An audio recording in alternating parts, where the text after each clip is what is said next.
It's hard to believe it, but minivans have been around in their current form for 30 years now.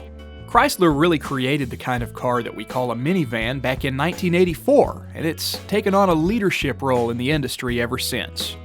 Chrysler minivans have offered 78 industry firsts, everything from the first seats that fold flat into the floor to the first Blu-ray DVD player in a minivan.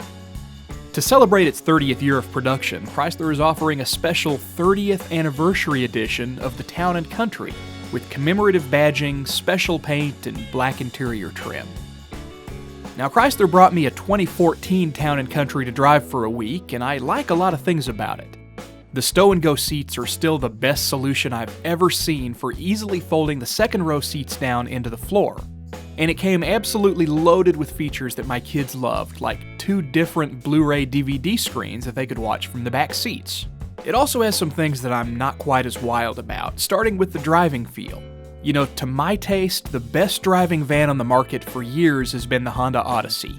If I want something that feels crisp and nimble and solid, I want the Odyssey because it drives more like a car. And if I want something supple and quiet and smooth, the Toyota Sienna does a little bit better job of that than the Chrysler products do. But you've also got to consider the price, and the Odyssey and Sienna both command prices that are just through the roof. You can get the Town & Country's cheaper cousin, the Dodge Grand Caravan, under $20,000, which is thousands less than you can even get the base Odyssey or the base Sienna. Now, the Chrysler Town & Country is a more upscale, luxurious minivan than the Dodge version, and I think it's nicer than the base Odyssey and the base Sienna, with a price starting around $30,000.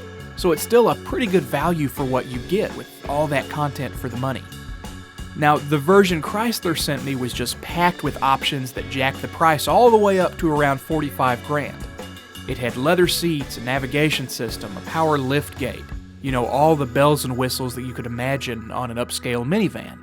And that really makes it a dream car for family trips. You know, as a kid, my dream cars were Ferraris and Lamborghinis, exotic cars like that. But now as a dad with 3 kids of my own, my dream cars have changed, and they're more like this one now. Something that can keep the kids happy and comfortable and entertained for a long, long time on the road.